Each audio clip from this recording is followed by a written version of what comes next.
성도 여러분 반갑습니다. 우면교회를 섬기고 있는 김흥설 목사입니다. 올여름은 절반을 비와 함께 보는 것 같은데요. 이제 제법 날씨가 쌀쌀해지고 있습니다. 벌써 추석 연휴도 앞두고 있고요. 바라기는 주 안에서 풍성한 추석 명절 되시기를 주의 이름으로 축원합니다. 자, 오늘 말씀은 두 군데의 말씀입니다. 출애굽기 21장 24절 말씀부터 25절까지 있는 말씀이고요. 또 한 대 찾아볼 곳은 마태복음 5장 39절부터 40절까지 있는 말씀입니다. 오늘 이 말씀을 통해서 책임과 용서의 삶이라는 제목을 가지고 여러분들과 함께 은혜를 나누고자 합니다. 먼저 말씀을 한번 살펴보도록 하겠습니다. 먼저 출애굽기 21장 24절 25절에 있는 말씀을 보도록 하겠습니다. 자, 제가 읽어드리겠습니다. 24절 말씀, 눈은 눈으로, 이는 이로, 손은 손으로, 발은 발로. 25절의 말씀을 보니까 된 것은 된 것으로, 상하게 한 것은 상함으로, 때린 것은 때림으로 갚을지니라, 이렇게 말씀하고 있습니다. 자, 또 한 군데 우리가 살펴볼 말씀은요, 마태복음 5장 39절부터 40절까지 있는 말씀입니다. 자, 이 말씀도 제가 한번 읽어드리겠습니다. 39절 말씀 보니까 나는 너희에게 이르노니 악한 자를 대적하지 말라. 누구든지 내 오른편 뺨을 치거든 왼편도 돌려대며 40절 말씀, 또 너를 고발하여 속옷을 가지고자 하는 자에게 겉옷까지도 가지게 하며. 자, 이렇게 말씀하고 있습니다. 자, 오늘 이 두 군데 말씀을 우리가 살펴보았는데요. 뭔가 상충되는 말씀처럼 보입니다. 그러니까 한쪽은 제대로 보복하라고 하는 말씀처럼 보이고 있지 않습니까? 근데 또 한쪽은 용서하라라고 하는 말씀을 보여주고 있습니다. 자, 이렇게 우리가 성경을 읽다 보면 때로는 우리가 이해하기 어려운 구절들을 종종 만날 때가 있습니다. 사실 그것은 너무나 당연한 일이죠. 아무리 뭐 성경 박사라 할지라도 어떻게 성경을 다 이해할 수 있겠습니까? 하물며 일반 성도들은 말할 것도 없겠죠. 이렇게 이해하기 어려운 구절을 만날 때가 있습니다. 자, 우리가 이럴 때에 성경을 억지로 사사리 풀다가 또 시험 들 수 있기 때문에 우리가 성경을 억지로 풀려고 하지 말고요. 그냥 그때는 그냥 넘어가시는 것이 좋을 때가 있습니다. 사실 성경은 이해되는 것만 읽어도 시간이 부족합니다. 우선 이해되는 말씀만으로도 얼마든지 은혜의 생활을 할 수 있다. 이제 그런 얘기입니다. 그리고 그렇게 하다 보면 자연스럽게 전에 도무지 이해가 되지 않았던 말씀도 깨달아지고 또 이해가 되는 경우가 많아지게 됩니다. 예를 들어서 우리가 뭐 시험을 볼 때 어떻습니까? 우선 아는 문제부터 이제 풀어나가지 않습니까? 왜 그렇습니까? 모르는 문제를 가지고 처음부터 씨름을 하게 되면 결국 시간이 부족해서 아는 문제도 풀기 어렵기 때문에 그렇습니다. 마찬가지로 성경을 읽는 방법도 마찬가지입니다.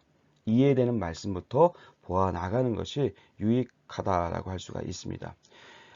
늘 성경을 대하는 목사인 저에게도 사실은 이해가 되지 않는 성경 구절들이 굉장히 많이 있습니다.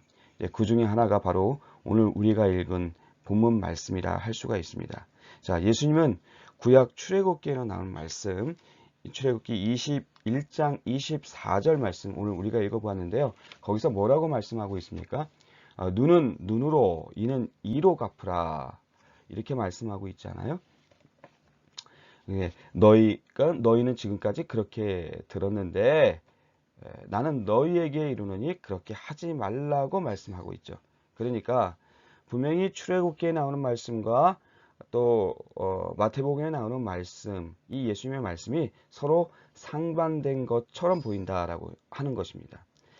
자, 여러분, 하나님의 말씀은 진리이기 때문에 어떠한 경우에도 변하거나 바뀔 수가 없습니다. 그런데 하나님의 말씀인 이 성경에 있어서 이렇게 구약과 신약의 말씀이 서로 이렇게 상반된다라고 한다면 이것은 보통 큰 문제가 아니고 아닐 수가 없는 거죠. 심각한 문제일 수가 밖에 없습니다. 예컨대 우리가 인생을 살면서 어떤 하나의 사건이 일어나게 되면 두 종류의 사람이 생기게 되죠. 하나는 가해자고 또 하나는 피해자입니다. 제가 이제 앞서 살펴본 출애굽기의 말씀하고 또 오늘 이 마태복음의 말씀을 보게 되면 그 말씀의 대상이 다르다는 사실을 발견할 수가 있습니다. 즉 하나는 가해자에 대한 말씀이고요. 또 다른 하나는 바로 피해자에 대한 그런 말씀이다 라고 하는 거죠. 더 구체적으로 말씀을 드리자면 출애굽기는 가해자에게 주시는 말씀이다 라고 하는 겁니다. 오늘 주신 이 출애굽기의 말씀은 가해자에게 주시는 말씀. 그런데 또 마태복음의 말씀은 또 반대예요. 바로 피해자에게 주시는 말씀이라고 할 수가 있습니다. 즉 누가 오른편뺨을 치거든 왼편뺨을 돌려대며 누가 억지로 오리를 가고자 하거든 십리를 가주라는 이 말씀인데, 이 말씀의 대상은 누구냐면 뺨을 맞고 억지로 오리를 끌려가게 된 바로 피해자인 거죠. 그러니까 정리를 하자면 무슨 얘기냐면 가해자와 피해자가 생길 수 있는데 가해자와 피해자에게 주시는 올바른 말씀 적용이 필요하다라고 하는 겁니다. 다시 말해서 출애굽의 말씀은 한마디로 요약하면 책임입니다. 책임. 즉 남에게 어떤 형태로든 잘못을 해서 피해를 입혔을 경우에 그 책임을 피하려고 하지 말고 그 책임을 질 줄 아는 사람이 되라라고 하는 것이 바로 눈은 눈으로 또 이는 이로 갚으라는 말씀의 내용이다라고 하는 것이죠. 그런데 또 반대로 마태복음의 내용은 뭐냐면 바로 피해자에게 주시는 말씀입니다. 피해자에게 주신 말씀. 그러니까 마태복음의 내용을 보게 되면 한마디로 말하면 그것은 바로 용서라고 할 수가 있는 거죠. 즉 남이 나에게 잘못을 하였을 때는 사랑으로 용서하여 주라, 그런 말씀이다라고 하는 것입니다. 여러분 그렇다면 여러분들은 가해자입니까 피해자입니까? 우리는 인생을 살면서 가해자가 될 때도 있고요, 또 피해자가 될 때도 있잖아요.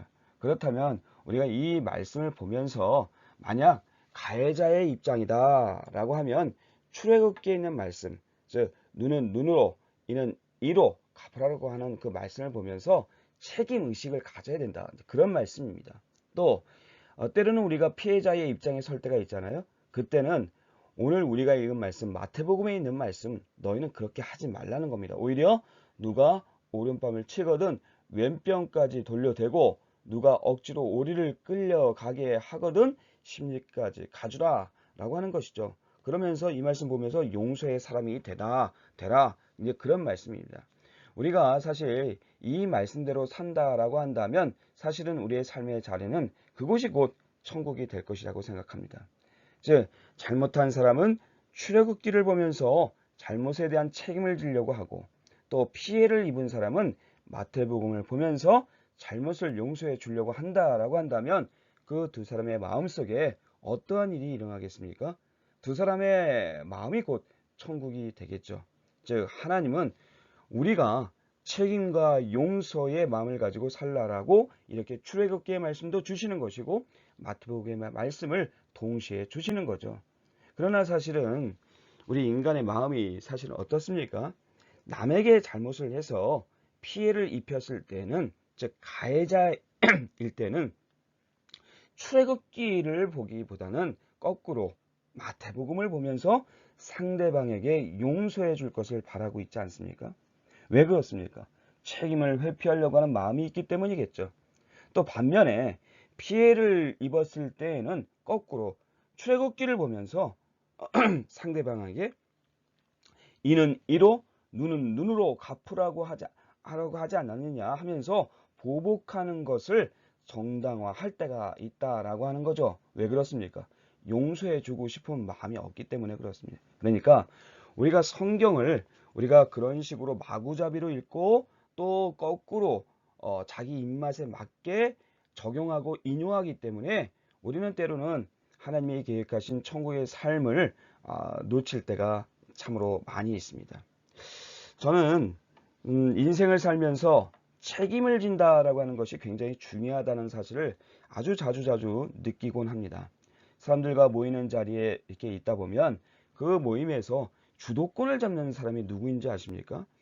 대개 보면 나이가 많은 사람이 아닙니다. 사회적인 영향력이 큰 사람도 아닙니다. 그럼 어떤 사람이 주도권을 지느냐? 그것은 바로 내가 책임지겠습니다 라고 하는 사람이 모든 걸 쥐게 되어 있습니다. 마찬가지입니다. 우리가 인생을 살면서 가해자의 입장에 서 있을 때 무엇보다도 책임을 질 때 그럴 때 우리의 문제가 풀리게 됩니다. 그런데 우리의 모습이 때로는 비겁할 때가 종종 있습니다. 어떻게 해요? 서로 눈치만 보고 특별히 이렇게 이제 시대가 어려워지니까 점점 더 몸을 사리게 됩니다.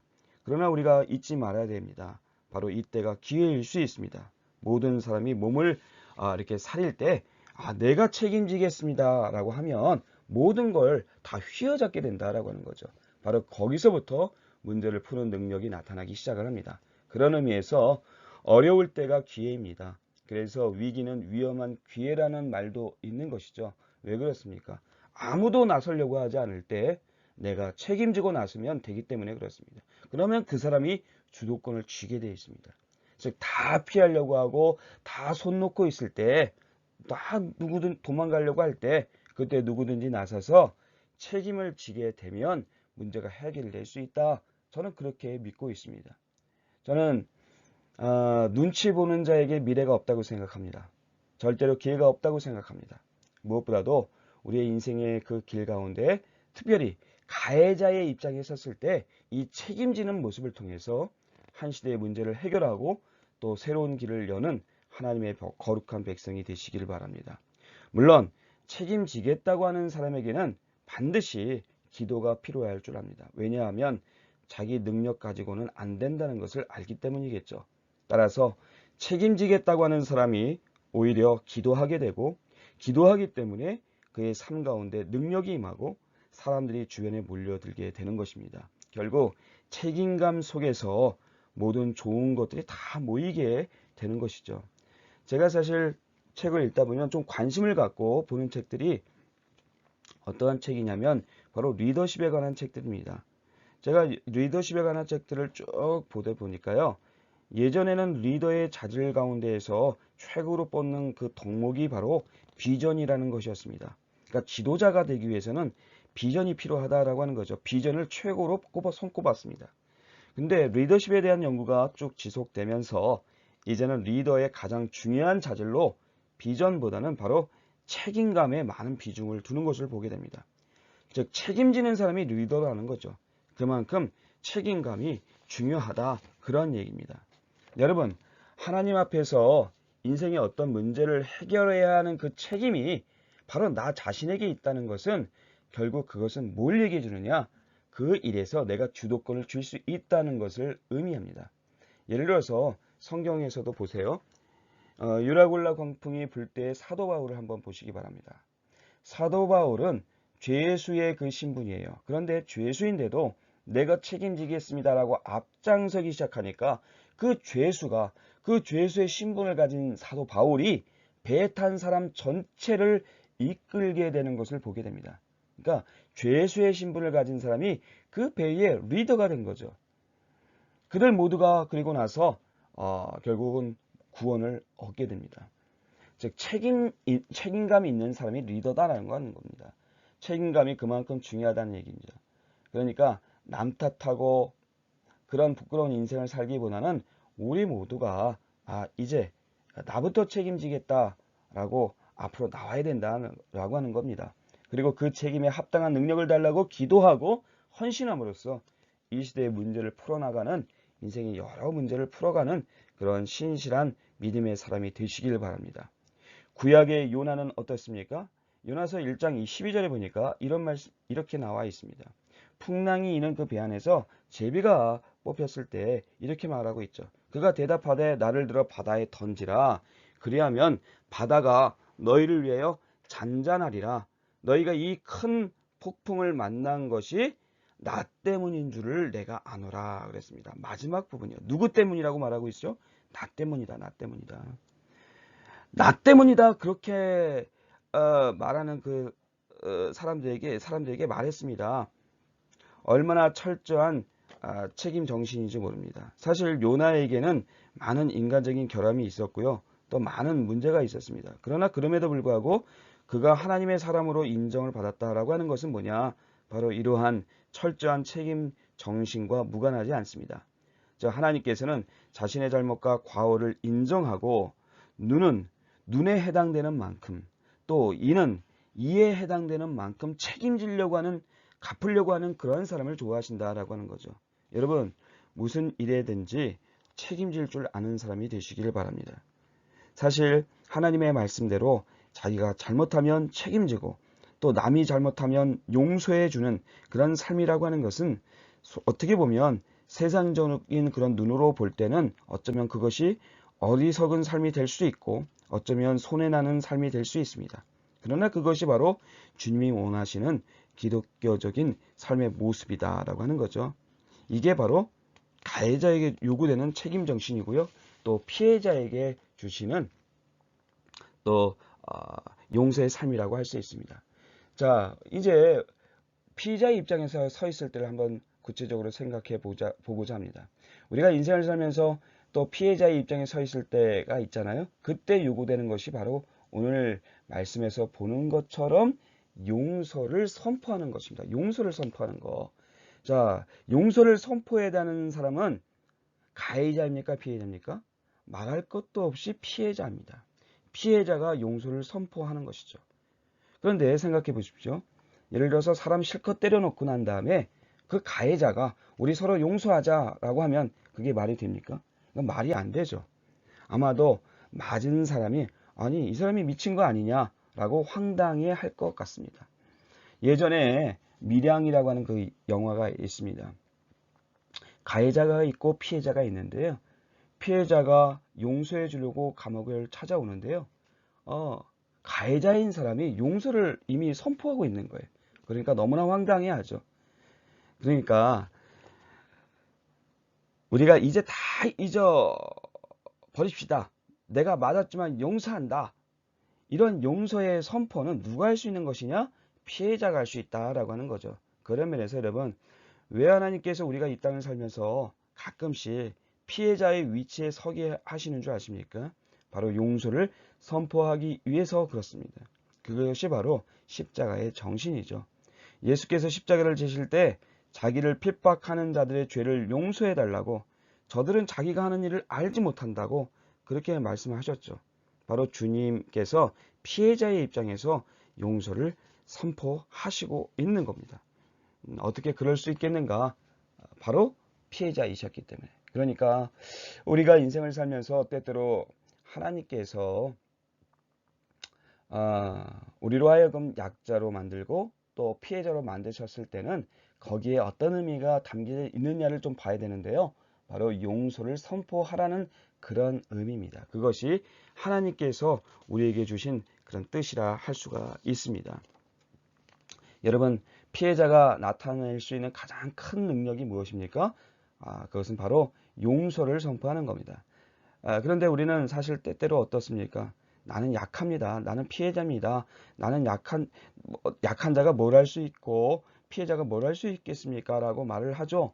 그러나 비록 우리가 잘못된 악한 사람에게서 맞고 깨졌더라도 그에게 용서를 선포하고 그래서 그로 하여금 악함을 부끄럽게 만든 일을 해야 된다라고 하는 거죠. 바로 그렇게 악한 자를 변화시키는 것, 그것이 바로 하나님께서 우리에게 주신 사명입니다. 이 사명에 대한 그 이야기는 성경에도 나오고 있습니다. 마태복음 18장 23절부터 35절에 보면은 1만 달란트 탕감받은 그런 종의 이야기가 있는데요. 거기에 보게 되면은 주인이 1만 달란트 빚진 종의 빚을 탕감해 주죠. 1만 달란트를 상상할 수 없을 만큼 큰 가치입니다. 자, 그런데 그렇게 엄청난 돈을 탕감받은 종이 어떻게 자기에게 100데나리온 빚진 사람 하나를 붙들어 목을 잡고 돈을 갚으라고 감옥으로 끌어갈 수 있느냐? 주인이 이 사실을 알고 종을 불러다가 말했습니다. 악한 종아, 내가 빌기에 내가 네 빚을 전부 탕감하여 주었거늘 네가 너를 불쌍히 여긴 것 같이 너도 네 동간을 불쌍히 여김이 마땅하지 아니하냐 하고 너희가 각각 중심으로 형제를 용서하지 아니하면 내 천부께서도 너희에게 이와 같이 하시리라 그랬습니다. 여러분, 우리가 용서할 수 있는 이유가 뭐냐면 우리가 먼저 하나님의 은혜를 받았습니다. 그래서 우리가 용서를 받았죠. 그런데 그런 우리가 무엇을 용서할 수 없겠습니까? 무엇을 용납하지 못하겠습니까? 바로 이런 용서의 정신을 가지고 살면 우리의 삶 속에서는 많은 문제를 우리가 간단하게 풀 수 있다라고 생각을 합니다. 물론 개인이 아닌 교회를 어떤 공동체를 허무는 그런 악한 세력에 대해서는 우리가 단호한 대응이 필요하다라고 생각합니다. 그러니까 개인적인 차원과 공동체를 허무는 그런 악한 세력의 그 차원은 좀 다른 문제라고 생각합니다. 자, 왜 하나님께서 성도들에게 많은 축복과 은혜를 주시는 줄 아십니까? 그것은 바로 받은 은혜를 선포하기 위함이라고 할 수 있습니다. 왜 하나님께서 때때로 우리에게 아픔과 상처를 주시는지 아십니까? 그 아픔과 상처 가운데서 다름 아닌 용서를 선포하라고 주시는 거죠. 여러분, 어느 위치에 놓이든지 용서를 선포하게 되면 그때부터 이 땅에 하나님의 나라가 임하는 것입니다. 결국 기독교라고 하는 것은 뭐냐? 사람을 귀하게 보는 운동입니다. 나 자신도 귀하게 볼 줄 알고 상대도 귀하게 볼 줄 아는 거. 그렇게 사람을 귀하게 여기게 되면 용서의 선포가 가능하다라고 할 수가 있습니다. 우리는 어떤 일에 있어서 누가 옳으니 누가 그러니 하기보다 무엇보다도 사람을 귀하게 알아야 되겠죠. 사람을 귀하게 보는 것이 제일 중요합니다. 예컨대 우리가 사람들과 이야기를 나누다 보면 내가 존귀하다는 그런 느낌을 받게 하는 사람이 있죠. 그렇게 되면 그 사람과 밥 먹고 싶게 되고 또 그 사람과 대화를 하고 싶을 겁니다. 왜요? 그 사람과 대화를 하게 되면 내가 자꾸 존귀해지는 것 같고 내가 자꾸 위대한 사람으로 느껴지기 때문에 그렇습니다. 그런데 반면에 어떤 사람만 만나면 내가 비천해지는 거예요. 내가 뭔가 사기꾼 같고 내가 뭔가 아주 나쁜 인간처럼 느껴져요. 그렇게 되면 그런 상대는 나에게 있어서 좋은 사람이라 말할 수가 없습니다. 자기를 자꾸만 천시하게 만드는데 좋을 이유가 뭐가 있겠어요? 그를 만나면 내가 하나님 앞에서 자꾸 존귀한 존재라는 하는 것을 깨닫게 되어야 합니다. 그런 사람을 만날 수 있어야 됩니다. 그래서 석학이었던 R.A. 토레이 박사 같은 사람도 무대와 같이 일했다. 왜? 그 옆에 있으면 자기가 존귀하게 쓰임받았기 때문에 그렇다는 얘기를 합니다. 우리는 여기서 다른 사람을 존귀하게 여기는 사람이 귀중하다는 것을 깨닫게 됩니다. 때문에 우리가 인생을 살아가면서 해야 될 일이 뭐냐? 사람을 존귀하게 여길 줄 아는 것. 이것이 우리에게 필요하다고 생각합니다. 물론 우리가 인생을 살면서 피해자의 입장에 섰을 때 가해자를 향해서 사람을 귀하게 보면서 용서를 선포한다는 이 사실은 결코 쉬운 일은 아닐 겁니다. 그러나 그럼에도 불구하고 하나님은 우리가 용서하고 끌어안고 가기를 원하신다라고 하는 거죠. 사실 이 세상에는 굉장히 크리스천들이 많이 있는 것 같은데 용서는 많이 보이지 않는 것 같습니다. 그것이 오늘날 우리 사회를 점점 더 각박하게 만들고 더 삭막하게 만들고 있는 거죠. 우리는 사실 10,000달란트 빚을 탕감받은 사람과 같습니다. 그런데 우리가 나에게 100데나리온 빚진 사람을 용서해주지 아니하고 옥에 가두는 사람과 같은 그런 생활을 한다면 우리가 어떻게 하나님의 사람이라고 할 수 있고 또 우리가 어떻게 교회에 와서 하나님께 우리의 죄와 잘못을 용서해달라고 할 수 있겠습니까? 결론적으로 오늘 말씀을 정리하자면 우리가 인생을 살면서 가해자일 경우에 자신의 잘못은 철저히 책임을 지고 또 피해자일 경우에 섰을 때는 남의 잘못과 실수는 덮어주고 용서를 선포해주는 그런 사람이 되실 수 있기를 바랍니다. 그것이 성숙한 그리스도인의 마땅한 마음이라고 생각합니다.